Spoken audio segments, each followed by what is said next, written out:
अस्सलाम स्टूडेंट्स। पिछले लेक्चर में हमने होम्योस्टेसिस की डेफिनेशन पढ़ी, उसकी एग्जांपल्स पढ़ी और उसके अलावा हमने उसकी इम्पोर्टेंस पढ़ी। ठीक है, ये सारी चीज़ें हमने पढ़ी होम्योस्टेसिस के बारे में। इस लेक्चर में हम देखेंगे कि जो मुख्तलिफ आर्गन सिस्टम हैं, जो कि आर्गन मिलकर मुख्तलिफ आर्गन सिस्टम बनाते हैं, वो किस तरह होम्योस्टेसिस में किरदार अदा करते हैं। तो ये कुछ ऑर्गन सिस्टम है आपकी बॉडी के दिए गए यहाँ पे। तो इनका हमने देखना है कि ये होम्योस्टेसिस में इन आर्गन का क्या किरदार है और ये कहाँ कहाँ पे जो है ये हेल्पफुल हैं। बॉडी का जो अंदरूनी इन्वायरमेंट है, अंदरूनी जो माहौल है जिस्म का, बाहर होने वाली तब्दीलियों की बजाय अंदरूनी जो आबो हवा है, जिस्म का माहौल है, उसको किस तरह ये कंट्रोल करने में मदद करते हैं। पहले है नर्वस सिस्टम। तो नर्वस सिस्टम क्या किरदार अदा करता है कि nervous system and endocrine system, अब ये दो आर्गन सिस्टम है, ठीक है, असाबी निज़ाम है और ये एंडोक्राइन सिस्टम है। ये regulate and coordinate activities such as heart rate. अब ये नर्वस सिस्टम क्या करता है, दिमाग अब कंट्रोल सेंटर है तो नर्वस सिस्टम का हिस्सा है, ठीक है। तो इसी तरह एंडोक्राइन है, ये जो मुख्तलिफ रतूबतें खारिज करता है ये एंडोक्राइन सिस्टम, ठीक है।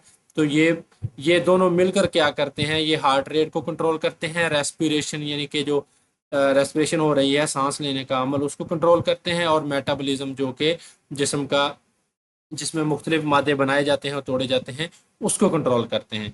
दे also respond to changes in the environment. इसलिए इसी तरह ये मुख्तलिफ जो तब्दीलियां आ रही हैं अब हमारे माहौल में, ये उसको भी क्या करते हैं, कंट्रोल करते हैं। तो ये किनका काम है, नर्वस सिस्टम का और एंडोक्राइन सिस्टम का। तो नर्वस सिस्टम, एंडोक्राइन सिस्टम दिल की धड़कन, सांस और मेटाबॉलिज्म जैसी सरगर्मियों को मुनज़्ज़म और मरबूत रखते हैं। माहौल में होने वाली तब्दीलियों पर भी क्या करते हैं, रद्द अमल दिखाते हैं। ये किसका काम हो गया बच्चे, ये नर्वस सिस्टम का और एंडोक्राइन सिस्टम का काम हो जाएगा।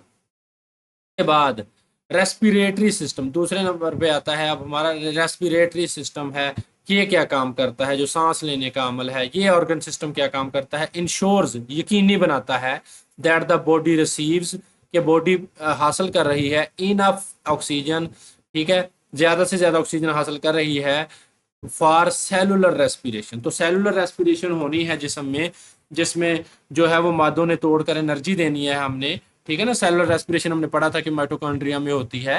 तो सेलुलर रेस्पिरेशन होनी है, उसके लिए ऑक्सीजन चाहिए, ठीक है। तो ऑक्सीजन चाहिए तो किसने देनी है, रेस्पिरेटरी सिस्टम ने। तो रेस्पिरेटरी सिस्टम क्या करता है कि इस बात को यकीनी बनाना है कि जिसम सेलुलर रेस्पिरेशन के लिए जो सफिशिएंट ऑक्सीजन है, जो काफ़ी ऑक्सीजन है, वो हासिल कर सकता है कि नहीं। उसके अलावा ये क्या करता है कि जिसम से जो अजाफी कार्बन डाइऑक्साइड होगी बच्चे, उसको भी क्या करेगा, ये रिमूव करेगा। So it also expels, expels मतलब खारिज करता है, धकेलता है, एक्सेस ज्यादा carbon dioxide from the body, carbon dioxide जो ज्यादा होती है उसको जिसम से बाहर धकेलता है। तो ये किसका काम हो गया, किस आर्गन सिस्टम का, रेस्पिरेटरी सिस्टम का। तीसरे नंबर पे आ गया कार्डियोवेस्कुलर सिस्टम, ठीक है ना। तो ये जो दिल पर मुश्तमिल है और शरियानों पर मुश्तमिल है, वरीदों पर मुश्तमिल है, जो हमने पढ़ा आर्टरीज एंड वेन्स कैपिलरीज पर, ये क्या काम करेगा, play roles in the regulation of body temperature. तो जिसम का जो टेम्परेचर है हमने पढ़ा कि किस तरह ये पैगाम जाता है और वो जिसम से जो है पसीना बहाया जाता है या नालियों को खोल दिया जाता है, जिसम की खून की नालियों को। तो ये सारा काम कौन करेगा, टेम्परेचर रेगुलेशन का, ये कार्डियोवैस्कुलर करेगा। खून में पीएच का लेवल है वो कौन मेंटेन करेगा, cardiovascular system. It also ensures, ये यकीनी बनाता है, all cells receive the necessary substances for proper function. ये इसके अलावा ये भी यकीनी बनाता है कि जिस्म की जो तमाम सेल हैं उन तक खून किसने पहुंचाना है, कार्डियोवैस्कुलर सिस्टम ने पहुंचाना है, कि उनको जो सब्सटेंसेस चाहिए खून में ही जाएंगे सारे सब्सटेंसेस हल होकर, शामिल होकर। तो ये सारे कौन पहुंचाएगा, ये कार्डियोवैस्कुलर सिस्टम पहुंचाएगा। तो कार्डियोवैस्कुलर सिस्टम क्या करता है, जिस्म के दर्जा हरारत, पीएच की सतह को कंट्रोल करता है, इस बात को भी यकीनी बनाता है कि तमाम सेल्स अपने फ़ाल के लिए ज़रूरी मादे हासिल कर रहे हैं, ठीक है जी। उसके बाद बच्चे आ गया डाइजेस्टिव सिस्टम। ये वाला ऑर्गन सिस्टम होम्योस्टेसिस में किस तरह किरदार अदा करेगा। Digestive system works for proper distribution. Proper मतलब मुनासिब, डिस्ट्रीब्यूशन मतलब तकसीम ऑफ न्यूट्रिएंट्स, न्यूट्रिएंट्स की, ठीक है, जो जिसम को न्यूट्रिएंट्स चाहिए, सेल्स को उनकी जो है वो जो है वो डिस्ट्रीब्यूशन करेगा, उनकी तकसीम करेगा। सेल्स फॉर एनर्जी, एनर्जी के लिए जो सेल्स को चाहिए, ग्रोथ के लिए जो सेल को चीज़ें चाहिए, रिपेयर करने के लिए जो सेल को तोड़ फोड़ को ठीक करने के लिए जो चीज़ें चाहिए। तो डाइजेस्टिव सिस्टम क्या करेगा, वो सारे न्यूट्रिएंट्स हैं जो हाजमे का निज़ाम है, वो खुराक जो हम खाएंगे उनको, उनकी जो है वो एक है डिस्ट्रीब्यूशन करेगा, तकसीम करेगा। तो डाइजेस्टिव सिस्टम क्या करेगा, सेल्स को ग़िज़ाई अज्जा की मुनासिब तकसीम करने का जो काम करता है, और तवानाई, जो कि तवानाई, नशोनुमा और मरम्मत के लिए ज़रूरी है।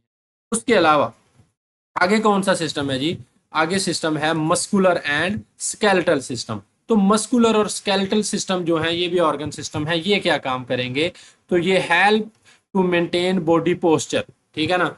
तो जो आपका बॉडी पोस्चर है उसको मेंटेन रखेंगे, सपोर्ट करेंगे और मूवमेंट में मदद करेंगे, ठीक है। तो ये सारे काम क्या करते हैं, यानी कि आपके जिस्म की जो पोजीशन है, आपने सीधा खड़ा होना है। अगर खुदा न खास्ता कोई हड्डी टूटी हो तो इंसान सीधा खड़ा नहीं हो सकता। ये बिल्कुल वही है कि पोस्चर क्या है कि इंसान को बिल्कुल एक ठीक पोजीशन में रखना है, जिस्म को सहारा देना है, खड़ा होने के काबिल बनाना है, बैठने के काबिल बनाना है। तो ये चीजें पोस्चर है, ठीक है। तो मसल का सिस्टम और स्केलेटल सिस्टम क्या करेंगे, पट्ठों का सिस्टम और स्केलेटल जो ढांचे का सिस्टम ये करेगा, जिस्म की पोजीशन है जिसे हम पोस्चर बोलते हैं, सहारे और नकलो हरकत के क्या है जी, ये जिम्मेदार हैं। उसके बाद कौन सा सिस्टम है जी, यूरिनरी सिस्टम। यूरिनरी सिस्टम क्या करता है, ये जो पेशाब वगैरह वाला सिस्टम है, ये वे एलिमिनेट्स, एलिमिनेट्स मतलब खारिज करता है, ठीक है। एलिमिनेट्स का मतलब होता है खारिज करना वेस्ट मटेरियल्स, बेकार मादे फ्रॉम द बॉडी, ठीक है ना। तो जो जिस्म से बेकार मादे हैं उनको कौन करेगा, यूरिनरी सिस्टम क्या करेगा, एलिमिनेट करेगा, खारिज करेगा। इट आल्सो रेगुलेट्स, ये मतवाजन रखता है water and salt balance in body tissue. तो ये जो हमारे गुर्दे हैं ये यूरिनरी सिस्टम का हिस्सा है, तो ये पानी का और नमकियात का जो बैलेंस है जिस्म में ये बरकरार रखते हैं। In this way it maintains blood volume, blood pressure and pH level. इसी तरह ये जिस्म में जो पीएच होती है उसको होम्योस्टेसिस के लेवल पे, यानी कि नॉर्मल लेवल पे रखते हैं, ब्लड प्रेशर को रखते हैं और ब्लड वॉल्यूम को रखते हैं।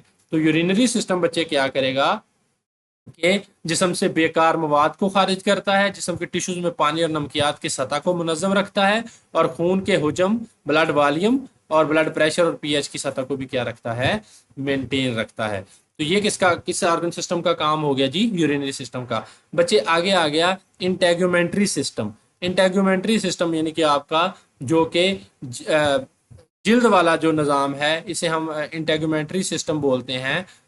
ये क्या काम करता है, ये क्या काम करेगा, it acts as barrier to protect the body from external factor, यानी कि ये एक बैरियर, बंदिश के तौर पर काम करेगा, प्रोटेक्ट, बॉडी को प्रोटेक्ट करने के लिए एक्सटर्नल जो बैरूनी फैक्टर हैं, जो बैरूनी चीजें हैं, उनके असरात से जिस्म को क्या करेगा, प्रोटेक्ट करेगा। तो इसमें क्या आ गया, आपकी जिल्द आ गई, इसमें नाखून वगैरह, बाल वगैरह भी आ जाते हैं। मुख्तलिफ जानदारों में मुख्तलिफ हो सकते हैं, जैसे कुछ जानदारों में, भेड़ वगैरह में देखेंगे तो उसकी फर होगी, जानदारों में खाल होगी, हमारी जिल्द की चमड़ी होगी, बाल होंगे जिल्द के।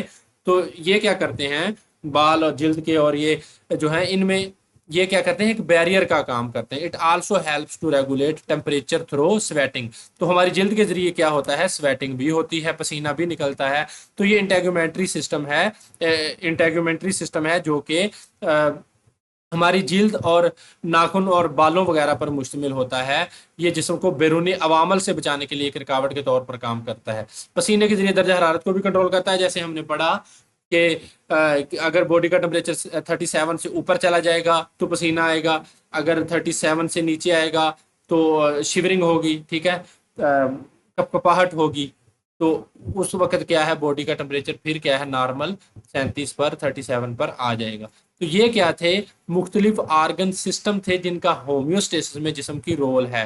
होम्योस्टेसिस का मतलब है, होम्यो का मतलब है सेम, स्टेसिस का मतलब है रोके रखना, यानी कि अंदरूनी सूरत हाल को जिस्म के बरकरार रखना, अंदरूनी माहौल को एक जगह पर रखना, जो कि सेल्स के, टेस्ट टिश्यूज के, ऑर्गन्स के काम करने के लिए जरूरी है। तो कौन कौन से ऑर्गन हैं, नर्वस सिस्टम के बारे में हमने पढ़ा कि ये ऑर्गन सिस्टम क्या काम करता है, एंडोक्राइन सिस्टम के साथ मिलकर हार्ट के रेट को, रेस्पिरेशन को, मेटाबॉलिज्म को कंट्रोल करता है। रेस्पिरेटरी सिस्टम क्या है, ऑक्सीजन की सप्लाई को यकीनी बनाता है। कार्डियोवास्कुलर सिस्टम क्या है, ये पीएच के लेवल को और बॉडी टेम्परेचर को रेगुलेट करता है।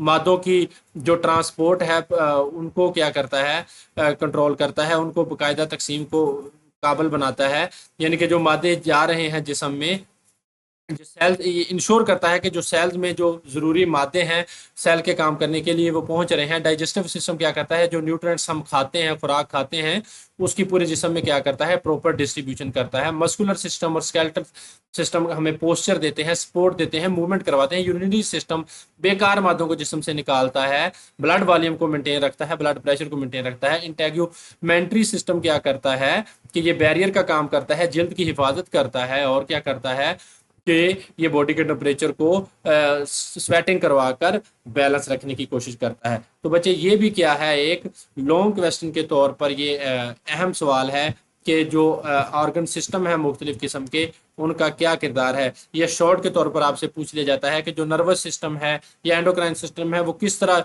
जिस्म का जो होमियोस्टेसिस है उसको लेवल पे रखता है। तो इस तरह ये सवाल आपसे पूछे जा सकते हैं, किसी एक आध के बारे में पूछा जा सकता है और लॉन्ग क्वेश्चन भी है।